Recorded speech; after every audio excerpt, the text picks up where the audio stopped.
Marc. Chapitre 15. Dès le matin, les principaux sacrificateurs tinrent conseil avec les anciens et les scribes et tout le Sanhédrin.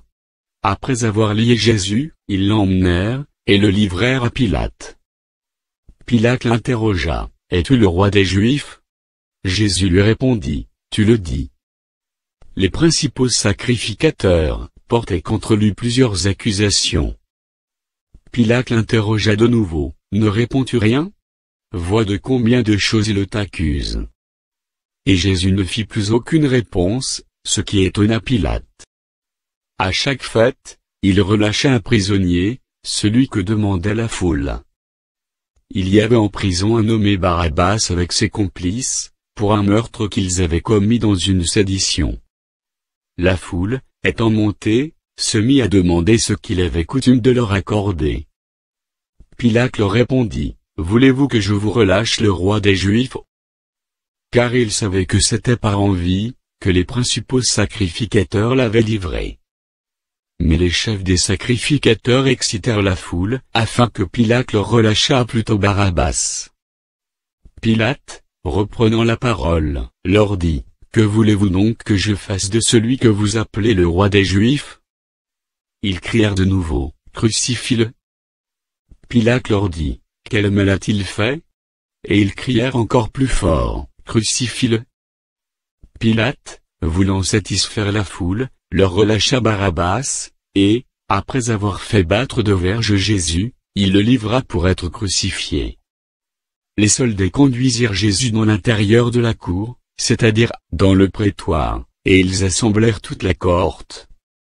Ils le revêtirent de pourpre, et posèrent sur sa tête une couronne d'épines, qu'ils avaient tressée. Puis ils se mirent à le saluer, « Salut, roi des Juifs !» Et ils lui frappaient la tête avec un roseau, que rachaient sur lui, et, fléchissant les genoux, ils se prosternaient devant lui.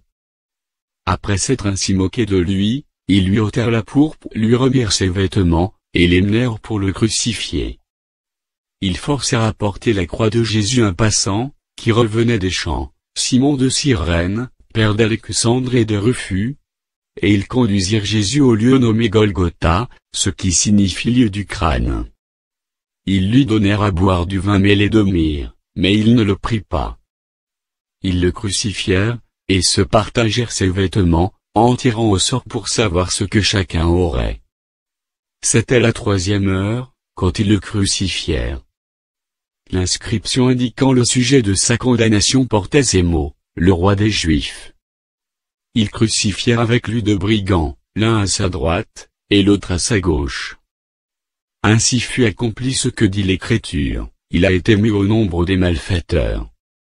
Les passants l'injuriaient, et secouaient la tête, en disant, « Et toi qui détruis le temple, et qui le rebâtis en 3 jours, sauve-toi toi-même, en descendant de la croix. » Les principaux sacrificateurs aussi, avec les scribes, se moquaient entre eux, et disaient, « Il a sauvé les autres, et il ne peut se sauver lui-même. » Que le Christ, le roi d'Israël, descende maintenant de la croix, afin que nous voyions et que nous croyions. Ceux qui étaient crucifiés, avec lui l'insultaient aussi. La 6e heure étant venue, il y eut des ténèbres sur toute la terre, jusqu'à la 9e heure. Et à la 9e heure, Jésus s'écria d'une voix forte, « Éloi, Éloi, lama sabachthani ?» Ce qui signifie, « Mon Dieu, pourquoi m'as-tu abandonné ?» Quelques-uns de ceux qui étaient là, l'ayant entendu, dirent, « Voici, il appelle Élie. » Et l'un d'eux courut remplir une éponge de vinaigre, et, l'ayant fixé à un roseau, il lui donna à boire, en disant, « Laissez, voyons si Élie viendra le descendre. » Mais Jésus, ayant poussé un grand cri, expira. Le voile du temple se déchira en 2, depuis le haut jusqu'en bas. Le centenier, qui était en face de Jésus, voyant qu'il avait expiré de la sorte, dit, « Assurément, cet homme était fils de Dieu. » Il y avait aussi des femmes, qui regardaient de loin. Parmi elles était Marie de Magdala, Marie, mère de Jacques le mineur et de Jose, et Salomé, qui le suivait et le servait lorsqu'il était en Galilée, et plusieurs autres qui étaient montés avec lui à Jérusalem.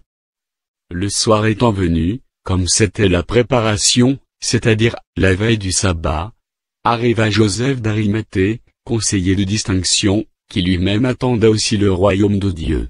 Il osait se rendre vers Pilate, pour demander le corps de Jésus. Pilate s'étonna qu'il fût mort si tôt, fit venir le centenier, et lui demanda s'il était mort depuis longtemps. S'en étant assuré par le centenier, il donna le corps à Joseph. Et Joseph, ayant acheté un linceul, descendit Jésus de la croix, l'enveloppa de linceul, et le déposa dans un sépulcre taillé dans le roc. Puis il roula une pierre à l'entrée du sépulcre.